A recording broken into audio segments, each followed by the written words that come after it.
আসসালামু আলাইকুম প্রিয় শিক্ষার্থীরা। আমি তাসমিয়া আকবর তুষি টেকনিক ইজি এডুকেশনের পক্ষ থেকে আপনাদের সবাইকে জানাচ্ছি শুভেচ্ছা ও স্বাগতম। আপনারা ইতোমধ্যেই জানতে পেরেছেন আপনাদের ইংরেজি পড়াশোনাকে আরো সহজ এবং আনন্দদায়ক করার জন্য টেকনিক ইজি এডুকেশন আপনাদের জন্য নিয়ে এসেছে ইজি ইংলিশ বুক, যার মাধ্যমে আপনি প্রতিটা টপিক সম্পর্কে খুব সহজে ধারণা পাবেন, যে কোনো সমস্যা আপনি সহজে সমাধান করতে পারবেন। তবুও এটার একটা আকর্ষণীয় দিক হচ্ছে, আপনি যখনই কোনো টপিক বুঝতে অসুবিধা হবে তখনই আপনি আপনার বইয়ে দেওয়া কিউআর কোডটি স্ক্যান করলে আপনি আমাদের শিক্ষকদের সহায়তা পেয়ে যাবেন। ওকে স্টুডেন্টস, আজকের আমার যে টপিকটা সেটা হচ্ছে এ রেলওয়ে স্টেশন, অর্থাৎ একটা প্যারাগ্রাফ সম্পর্কে আমরা আলোচনা করব।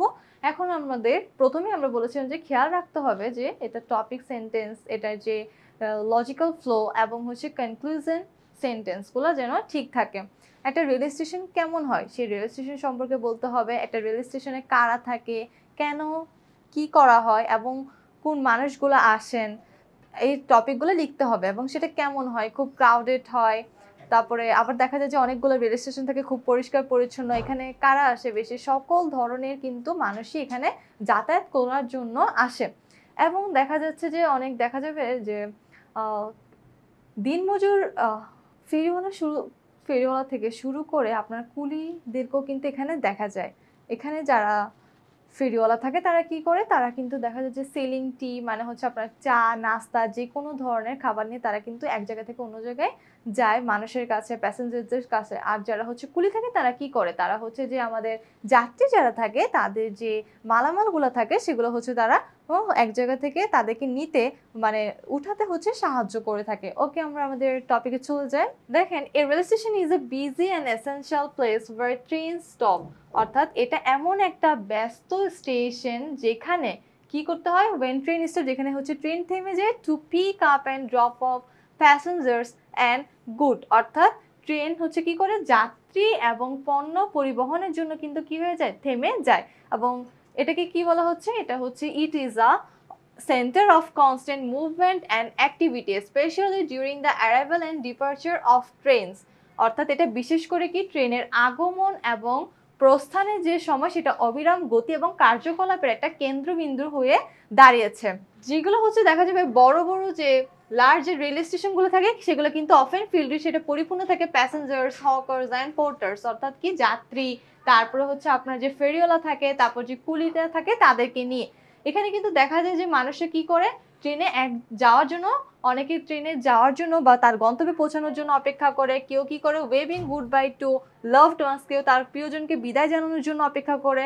এবং কেউ কি করে, ওয়েট প্যাশেন্টলি অন দ্য প্ল্যাটফর্মস, অর্থাৎ প্ল্যাটফর্মে তাদেরকে কি করা যায়, অপেক্ষারত অবস্থায় দেখা যায়। তারপরে আমরা দেখতে পারি যে হচ্ছে vendors walk through the platform selling tea, snacks, bottled water and newspapers to meet the needs of passengers, অর্থাৎ যে ফেরিওয়ালা যারা থাকে তারা কি করে, ওয়াক থ্রু, তারা কিন্তু সামনে হেঁটে যায় কাদের কাছে, প্ল্যাটফর্মের কাছে, তারা একজন আরেকজন থেকে দূর যায় সেলিং টির হচ্ছে চা বিক্রি করতে, তারপরে স্ন্যাক হালকা নাস্তাগুলো, তারপরে হচ্ছে ওয়াটার বোতল পানি বিক্রি করার জন্য যায়, কেউ আবার হচ্ছে পত্রিকা বিক্রি করে, এইভাবে তাদেরকে ছুটাছুটি করতে দেখা যায়। এবং পোর্টার যারা থাকে অর্থাৎ কুলি যারা থাকে, একটু আগে বলেছিলাম যে dressed in bright red uniforms, তারা কি ধরনের পোশাক পরে থাকে, তারা কিন্তু লাল রঙের পোশাক পরিধান অবস্থায় থাকে। তারা কি করে, carry heavy bags and luggage on their heads and shoulders, তারা কি করে, তারা তাদের মাথায় অথবা কাঁধে যে লাগেজগুলো থাকে এবং যে ব্যাগগুলো থাকে সেটা হচ্ছে তারা নিয়ে যায় এবং প্যাসেঞ্জারকে কি করে, সাহায্য করে যেন তারা কি করতে পারে, ইজিলি যেন উঠতে পারে। এই rail station is a place, এটা এমন একটা place where people from different backgrounds come together, এটা এমন একটা জায়গা যেখানে কিন্তু বিভিন্ন ধরনের মানুষের সমাগম চলে। সেটা কেমন হতে পারে, সেটা হচ্ছে অন্তর্ভুক্ত students, workers, families and tourist. তার কারা কারা হতে পারে, সেটা হতে পারে যে কোনো শিক্ষার্থী হতে পারে, যে কোনো কর্মচারী হতে পারে, যে কোনো পরিবারের সদস্যরা হতে পারে, এবং যে কোনো পর্যটক হতে পারে। এবং মেকিং ইট ফিল লাইক এবং এটাকে কি হিসেবে দেখা যায়, a small version of entire country, দেখলে মনে হয় যে পুরো একটা পৃথিবী খুব ছোট একটা জায়গায় পরিণত হয়ে আছে। আচ্ছা, আমরা লাস্টের দিকে বলতে পারি দেখা যাচ্ছে, দেখেন আপনার despite the crowd and noise, মানে এত শব্দ এবং এত ভিড় থাকা সত্ত্বেও অনেকগুলো কিন্তু প্ল্যাটফর্ম বা অনেকগুলো হচ্ছে রেল স্টেশন কেমন থাকে, ক্লিন থাকে, অর্গানাইজড এবং ম্যানেজ থাকে, অনেক পরিষ্কার একদম সংগঠিত থাকে এবং ওয়েল প্ল্যান থাকে সেগুলা। তারপর আমরা বলতে পারি যে rail station plays an important role in connecting cities, towns and villages along people to travel easily and at a low cost. এটা কি একটা গুরুত্বপূর্ণ ভূমিকা পালন করে, খুব স্বল্প কিন্তু মানে টাকা খরচ করে কিন্তু সব মানুষ এক জায়গা থেকে সেই শহরে যেতে পারে, সেই শহর উপশহর গ্রাম যে কোনো জায়গায় কিন্তু সে ইজিলি যেতে পারে। তারপর বলেছে ইট, এখানে একটু হচ্ছে দেখেন আমাদের আমাদের যে বইয়ে হচ্ছে আমাদের এই ওয়ার্ডটা ঠিক করে দেওয়া আছে, আমরা এখানে একটু ঠিক করে নেই। It truly represents the motion, connection and heartbeat of everyday life in a always moving forward. অর্থাৎ এটা কি করছে, এটা কিন্তু সত্যি হচ্ছে দেশের প্রতিদিনের যে মানুষের যে গতিটা আছে, মোশন গতি, তারপরে কানেকশন সংযোগ এবং হার্টবিট মানে প্রাণস্পন্দন অফ এভরিডে লাইফ, প্রতিদিনের যে নিত্য নতুন যে গতি সংযোগ এবং প্রাণস্পন্দনকে সে একই জায়গায় নিয়ে এসেছে। ওকে, আমাদের একটা যে ওয়ার্ড ছিল এখানে, ওয়ার্ডটা একটু আমরা ঠিক করে নেই। এটা আমাদের বই ঠিক করে দেওয়া আছে, আপনারা একটু দেখে নিন। এখানে ট্রুই আছে, এখানে এটা হবে ট্রুলি হবে। It truly represents the motion, connection and heartbeat of everyday life in a country that is always moving forward. ঠিক আছে, ওকে, আমরা আমাদের নেক্সট টপিকে চলে যাই। আমাদের নেক্সট টপিক হচ্ছে my visit to a historical place, অর্থাৎ বলা হচ্ছে আমার ঐতিহাসিক স্থান ভ্রমণ। এখানে যে ঐতিহাসিক স্থান ভ্রমণের কথা বলা হচ্ছে সেটা কিন্তু আমাদের ঢাকায় অবস্থিত লালবাগ কেল্লাকে নিয়ে রচিত, এবং সেই লালবাগ যে কেল্লা কিভাবে হয়েছে এবং কার আন্ডারে হয়েছে, কি কারণ, সেগুলা এখানে উল্লেখ করা আছে। আমরা কিছু লাইন এখানে পড়ে দেখি। During my visit to a place of historical interest I had the wonderful opportunity to explore the magnificent Lalbagh fort. অর্থাৎ যখন আমার কি হলো, আমার যখন ভ্রমণ করতে ইচ্ছা করলো একটা কোনো জায়গায় যাওয়ার জন্য, তখন আমি একটা দারুণ একটা সুযোগ পেয়েছিলাম কোথায় যাওয়ার, টু এক্সপ্লোর, সেখানে কিসে এক্সপ্লোর করার, দ্য ম্যাগনিফিসেন্ট লালবাগ ফোর্ট, অর্থাৎ লালবাগ যে দুর্গ, located in the heart of Dhaka city, যেটা হচ্ছে ঢাকা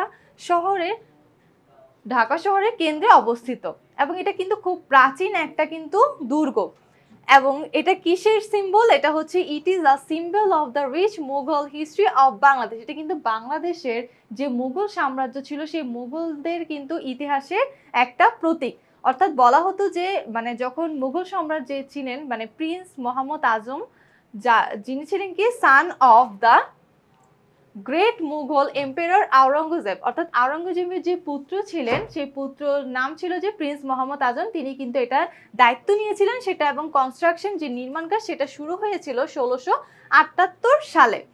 ওকে স্টুডেন্টস, এখানে দেখেন however the fort was never completed due to the sudden death of Pari Bibi, the daughter of Shaista Khan. Shaista খানের কন্যা কে ছিলেন? পরি বিবির মৃত্যুতে এই যে কাজটা ছিল, এই নির্মাণ কাজটা, সেটা কি হয়ে যায়, অসম্পূর্ণ থেকে যায়, নেভার কমপ্লিটেড, আর করা হয়নি।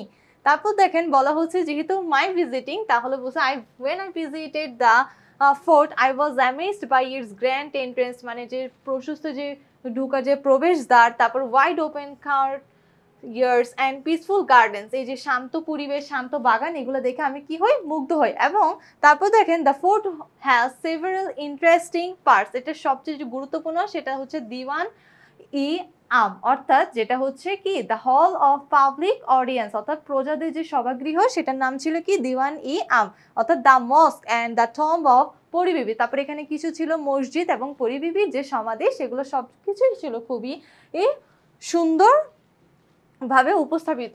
তারপর দেখেন আমরা সর্বশেষ ভাবে বলতে পারি যে এখানে কি ছিল, দ্য ফোর্ট দ্যাট ডিসপ্লেস হচ্ছে ওল্ড উইপেন্স, কয়েন্স, অর্থাৎ যে প্রাচীন যে হচ্ছে অস্ত্রগুলা, তারপরে যে মুদ্রাগুলা, পেইন্টিংস, তারপরে শিল্পকর্ম, ক্লথস অ্যান্ড আদার আর্টিফ্যাক্টস, মানে কাপড় এবং আদার আর্টিফ্যাক্টস নাকি অন্যান্য নিদর্শনও কিন্তু এখানে রয়েছে। কাদের থেকে? সেটা দ্য মুঘল পিরিয়ড থেকে, যে মুঘল যে সাম্রাজ্য ছিল সেই সাম্রাজ্যের যে প্রাচীন যে জিনিসগুলো সেগুলো থেকে।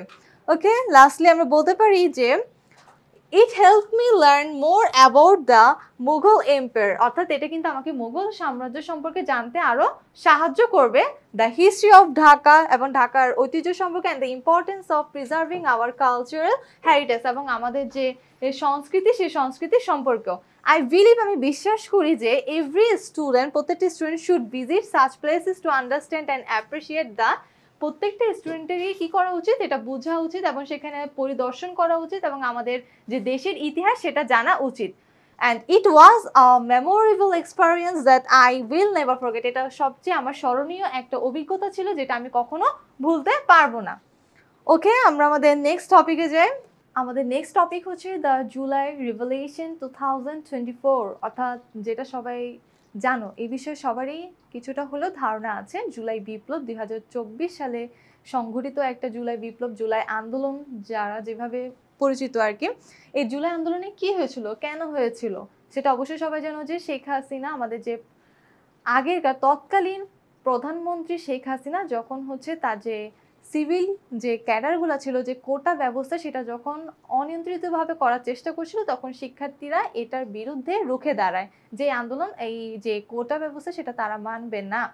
আচ্ছা, তারপর দেখা যায় যে তিনি কিন্তু 16 বছর ক্ষমতায় ছিলেন। 16 বছর ক্ষমতায় থাকার পর এই জুলাই বিপ্লবের সময় কিন্তু তিনি তার যে ক্ষমতা পদত্যাগ করেন এবং সেইখান থেকে চলে যান, সে পালিয়ে যান। এবং তার পরবর্তীতে আমরা কাকে হচ্ছে প্রধান উপদেষ্টা হিসেবে নিয়ে আসি, সেটা হচ্ছে আমাদের নোবেল বিজয়ী ডক্টর মোহাম্মদ ইউনূসকে। এবং এর সাথে আরো কিছু স্টুডেন্টরাও ছিল প্রধান, যারা হচ্ছে এই আন্দোলনের সাথে যুক্ত ছিল, তাদেরকে কিছু প্রধান উপদেষ্টা হিসেবে নিয়োগ করা হয়। এবং আমরা কিছু দেখি, যে কয়েকটা লাইন পড়ে দেখি। The July Revolution 2024 in Bangladesh was a transformative, অর্থাৎ 2024 সালের জুলাই বিপ্লব বাংলাদেশের একটা কি ট্রান্সফরমেটিভ, মানে কি রূপান্তরমূলক, প্রো ডেমোক্রেসি, অর্থাৎ কি বলছে, গণতন্ত্রপন্থী, এবং আপরাইজিং মানে কি বুঝাচ্ছে এখানে, প্রো ডেমোক্রেসি আপরাইজিং বলতে এখানে গণতন্ত্র ও গণ অভ্যুত্থানকে বোঝাচ্ছে। দ্যাট কালমিনেটেড, যেটা বন্ধ করতে চেয়েছিল, থামাতে চেয়েছিল, in the resignation of the then prime minister Sheikh Hasina after 16 year tenure, অর্থাৎ টানা 16 বছর ক্ষমতা থাকা আর তখনকার যে প্রধানমন্ত্রী শেখ হাসিনা, তাকে কি করা, পদত্যাগের মাধ্যমে এই আন্দোলনটা শুরু হয়। তাহলে দেখো এখানে যে জুলাই রিভলিউশন যেটা in Bangladesh was a turning point in Nations history, এটা কিন্তু একটা দেশের বা একটা জাতির ইতিহাসে কিন্তু পরিণত হয়েছে, এটা কিন্তু।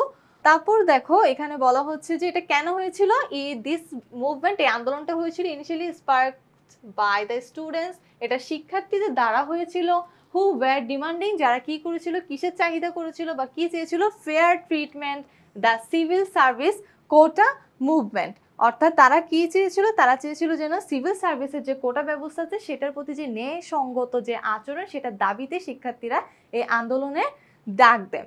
তারপরে এখানে দেখো, যখন আন্দোলনটা ফার্স্টের দিকে যখন শুরু হয়, in the stages of quota reform protest, যখন এই আন্দোলনটা মানে শুরু হচ্ছিল, তখন কি করা হচ্ছিল, দ্য গভর্নমেন্টস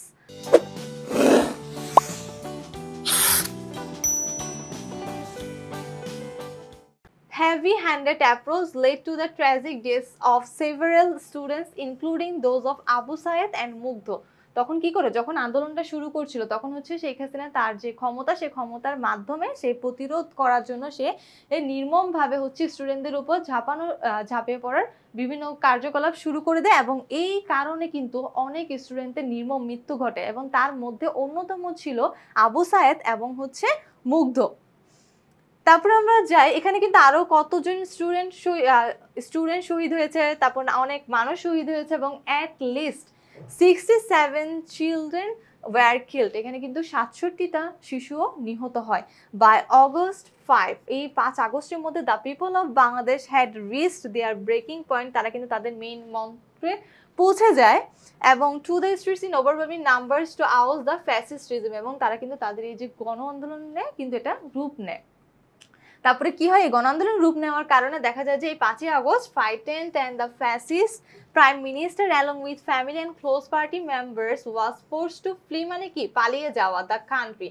কি করে উনি হচ্ছে মানে শেখ হাসিনা তখন এই ভীত এবং আতঙ্কিত হয়ে সে হচ্ছে তার যে পরিবার এবং তার যে প্রধান যে কিছু মানুষ ছিল, সেই ক্লোজ মানুষদেরকে নিয়ে সে হচ্ছে এই দেশটা ছেড়ে পালিয়ে যায়। তখন আমরা সে কোথায় আশ্রয় নেয়, সে হচ্ছে শেল্টার নেয় কোন জায়গায়, আমাদের প্রতিবেশী দেশ ইন্ডিয়াতে।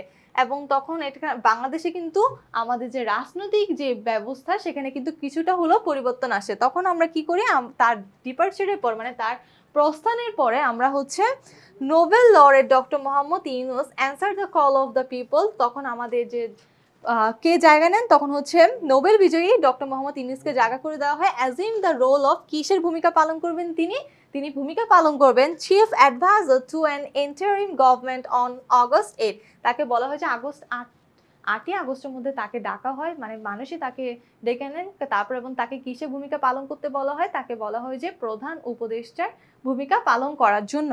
ওকে, তারপর আমরা লাস্টের দিকে বলতে পারি যে this revolution stands as a powerful advisory positions in the interim government. এটা একটা অন্তর্বর্তীকালীন যে সরকার সেখানে খুব একটা গুরুত্বপূর্ণ একটা ভূমিকা পালন করে। এবং the July revolution reset Bangladesh political landscape, তারপরে ushering in a renewed commitment to democratic principles and hopeful future led by the voice of the people। আশা করা যাচ্ছে যে এই জুলাই অভ্যুত্থান, এই জুলাই বিপ্লবের মাধ্যমে বাংলাদেশের যে রাজনৈতিক অবস্থা সেটা আস্তে আস্তে ঠিক হবে, একটা নতুন একটা দেশ গঠনে ভূমিকা পালন করবে। এবং আমরা আশা করতে পারি আমাদের যে মানুষ ভবিষ্যৎ, একটা সুন্দর একটা ভবিষ্যৎ আমরা গঠন করতে পারবো। ওকে স্টুডেন্টস, আমরা আমাদের নেক্সট টপিকে চলে যাই। আমাদের নেক্সট টপিক হচ্ছে কোভিড-19 সিমটমস অ্যান্ড প্রিভেনশন, অর্থাৎ আমাদের যে করোনা ভাইরাস আছে এই করোনা ভাইরাসের যে লক্ষণগুলো কি এবং তার প্রতিকার কি করা যেতে পারে, সেটা হলে আমরা কি করেছিলাম সেই টপিক সম্পর্কে এখানে আপনার আলোচনা করা হচ্ছে। এবং কোভিড-19 সময় আমাদেরকে কি কি নিয়ম ফলো করতে হয়েছিল, যে 20 সেকেন্ড পর পর হচ্ছে হাত ধুতে হবে, মানুষের থেকে দূরে থাকতে হবে, একটু ডিস্টেন্স বজিয়ে রাখতে হবে, তারপরে হচ্ছে মাস্ক পরতে হবে, এই ধরনের নিয়মগুলো আমাদেরকে একটা হচ্ছে প্রিকশন হিসেবে ধরা হয়েছিল। তারপর দেখেন কি বলা হচ্ছে, এটা মেইনলি কি কারণে হয়, সেটা হচ্ছে আপনার হাঁচি কাশির মাধ্যমে। এবং অনেক সময় দেখা যায় যারা এই রোগে আক্রান্ত আছেন তাদের কিন্তু কথা বলার মাধ্যমেও কিন্তু এটা পরবর্তী যে আছেন তাকে কিন্তু এটা সংক্রমিত করতে পারে। এবং এটার জন্য কি কি ভ্যারিয়েন্টসগুলো ছিল, কি কি ভ্যাকসিনসগুলো এখানে আবিষ্কৃত হয়েছে সেগুলো আমরা পড়ি। ওকে, দেখেন COVID-19 is an infectious disease that affects the people differently. অর্থাৎ এটা ইনফেকশাস ডিজিজ বলতে এটা বলা হচ্ছে যে এটা এমন একটা সংক্রামক রোগ দ্যাট ইফেক্টস পিপল ডিফারেন্টলি, এটা কিন্তু বিভিন্নভাবে মানুষকে কিন্তু প্রভাব ফেলতে পারে। এই কোভিড-19 কেন নাম দেওয়া হয়েছে, এই কোভিড-19 নামটা দেওয়া হয়েছে, Covid stands for corona virus disease 2019। কেন 2019 সালে কিন্তু এই করোনা ভাইরাস ডিজিজটা প্রথম মানুষের মধ্যে দেখা যায়। এবং সেটা কোন জায়গায়, এই যে দেখেন the first infected humans in human China in December 2019। অর্থাৎ ডিসেম্বরের 2019 সালে চায়নার উহানে একজন মানুষের আক্রান্তের মাধ্যমে করোনা ভাইরাসটা হচ্ছে আপনার আসে। এবং সায়েন্টিস্ট বিলিভ দ্যাট, এবং বিজ্ঞানীরা বিশ্বাস করেন যে ইট অরিজিনেটেড ইন ব্যাটস। এটা কেন হয়েছিল, এটা ভাইরাসের উৎস ছিল কে, ব্যাটস। ব্যাটস মানে এখানে বলা হচ্ছে বাদুড়। and potentially spread to humans through an intermediate animal host। এবং এটা সম্ভবত কোনো একটা মধ্যবর্তী প্রাণীর মাধ্যমে মানুষের মধ্যে কি হয়ে যায়, ছড়িয়ে পড়ে। এবং এটার এখন আমরা দেখি এটা কি কি হচ্ছে মেইনলি ইনফেক্টেড জিনিস, সেটা হচ্ছে cough, sneeze or speak and can also speak via contaminated surface. অর্থাৎ সেটা কিসের মাধ্যমে ছড়াতে পারে, কফ অর্থাৎ হচ্ছে হাঁচি কাশি, তারপর এবং কথা বলার মাধ্যমে এটা কিন্তু ছড়িয়ে পড়তে পারে।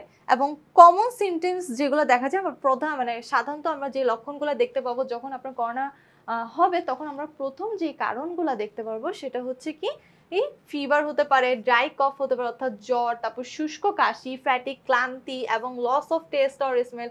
আপনি হচ্ছে কোনো কিছু খাওয়ার গন্ধ এবং স্বাদটা হারিয়ে ফেলবেন।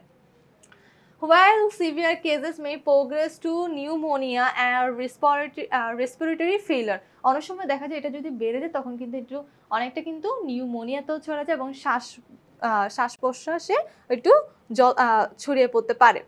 এটা সবচেয়ে ভয়ঙ্কর রূপ ধারণ করে শিশুদের জন্য এবং বয়স্ক ব্যক্তিদের জন্য। আচ্ছা, তারপর দেখেন এখানে বলা হচ্ছে কি কি ভ্যাকসিনসগুলো হচ্ছে আবিষ্কার করা হয়েছিল, যেগুলো পরিচিত Moderna, Sinovac, Pfizer, AstraZeneca et cetera. এই কয়েকটা হচ্ছে ভ্যাকসিনের উল্লেখ রয়েছে। এই ভ্যাকসিনগুলো কিন্তু আবিষ্কৃত হয়েছিল এবং Bangladesh has invented A vaccine. Bangladesh যদিও একটা ভ্যাকসিন বের করেছিলেন, সেটার নাম কি ছিল? বঙ্গোভ্যাক্স। কিন্তু ইট হ্যাজ নট বিন, এটা কি করা হয় নাই, অ্যাপ্লাইড অন হিউম্যান বডিজ, এটা কিন্তু কখনো মানব দেহে কিন্তু এটাকে প্রয়োগ করা হয় নাই। এবং দেখেন প্রথম যে মুখে যদি কোনো ভ্যাকসিন নেওয়া হয়, মুখের মাধ্যমে যদি খাওয়ার মাধ্যমে কোনো ভ্যাকসিন নেওয়া হয়, সেটা ছিল আমাদের মলনুপিরাভির। ওকে, তারপর দেখেন এই যদি আপনি কোভিড-19 থেকে বাঁচতে চান, আপনি নিজেকে প্রিভেন্ট করতে চান, সেই প্রিভেন্ট করতে চাইলে ইনফেকশন কি করতে হবে? Health experts recommend frequent hand washings with soap for at least 20 seconds, অর্থাৎ 20 সেকেন্ডের মধ্যে বা 20 সেকেন্ড পর পর আপনাকে সাবান দিয়ে কি করতে হবে? হাত ধুতে করতে হবে। তারপর কি করতে হবে? Wearing face mask in public spaces, অর্থাৎ আপনি যখন জনসমাগম একটা জায়গায় যাবেন বা বাহিরে যাবেন তখন কি করবেন? মাস্ক ইউজ করবেন। তারপরে হচ্ছে maintaining physical distance from others, এবং কি করবেন? অন্যদের থেকে একটা শারীরিক যে হচ্ছে দূরত্ব সেটা আপনি মেনটেন করে চলবেন। এবং কি বলা হচ্ছে? Avoiding crowded indoor spaces with poor ventilation and getting vaccinated to reduce the risk of severe illness. যদি কখনো যেগুলো হচ্ছে ক্রাউডেড জায়গা থাকবে সেগুলো একটু হচ্ছে এড়িয়ে চলবেন।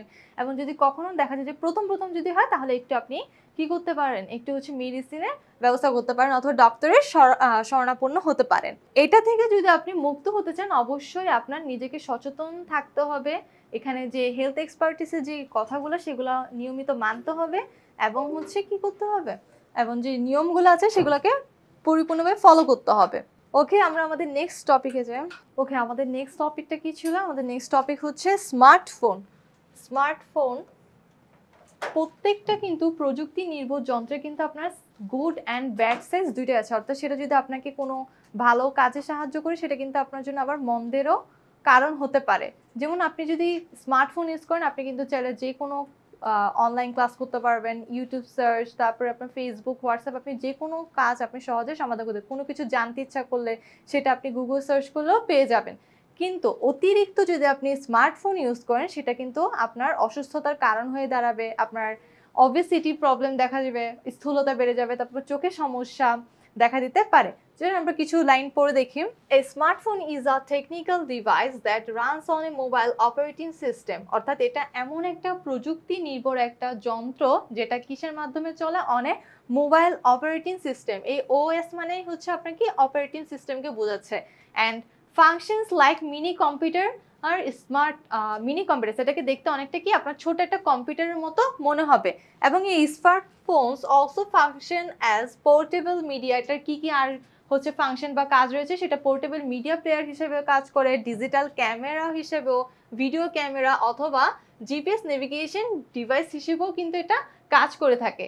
এবং এই স্মার্টফোনস কিন্তু have become extremely popular in Bangladesh এবং now an important part of daily life. এটা কিন্তু দৈনন্দিন জীবন বলেন এবং যে কোনো পর্যায়ের জন্য কিন্তু এটা একটা গুরুত্বপূর্ণ হয়ে দাঁড়িয়েছে। People of all ages from students to working professionals use smartphones for a variety of purposes.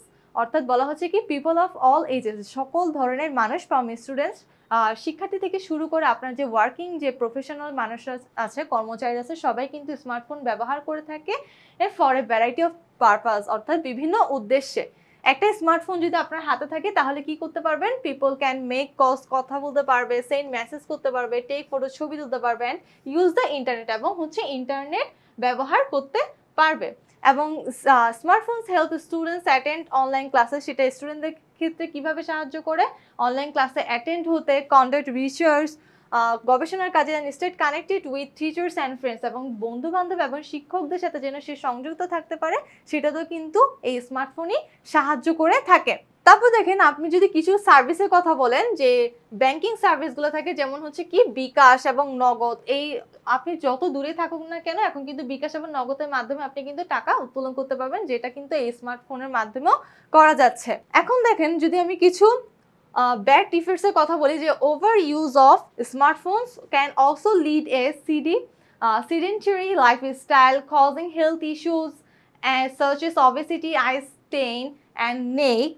দেখেন obesity, eye strain, neck and back pain, অর্থাৎ কি কি ধরনের সমস্যা হতে পারে? ওবেসিটি মানে স্থূলতা বোঝাচ্ছে, তারপরে আই স্ট্রেন চোখে ব্যথা হতে পারে, তারপরে ঘাড় এবং ঘাড়েও ব্যথা হতে পারে। এবং দেখেন আর কি কি কারণ থাকতে পারে? Cyber bullying is another form of smartphone misuse. এই স্মার্টফোন অপব্যবহারের কিন্তু একটা অন্যতম কারণ হয়ে থাকে সাইবার বুলিং অথবা অনলাইন হয়রানি। এটা থেকে বাঁচতে হলে আমাদেরকে কিন্তু নেগেটিভ সাইডসগুলো সম্পর্কেও সচেতন থাকতে হবে, কিন্তু আমরা সবসময় চেষ্টা করব আমাদের স্মার্টফোনটা যেন আমাদের কাজে ব্যবহার করা যায়, আমাদের সুবিধার্থে, যেন সেটা অসুবিধার কারণ না হয় সেদিকে আমাদের লক্ষ্য রাখতে হবে। ওকে স্টুডেন্টস, আজকে যে আমাদের প্যারাগ্রাফ টপিক এখানে শেষ হচ্ছে। আমাদের পরবর্তী ক্লাসে আবার দেখা হবে। তোমরা এখনো যারা ইজি ইংলিশ বইটি সংগ্রহ করে নি তারা খুব তাড়াতাড়ি সংগ্রহ করে নাও। তোমাদের সুস্বাস্থ্য কামনা করে এখানেই শেষ করছি। আসসালামু আলাইকুম।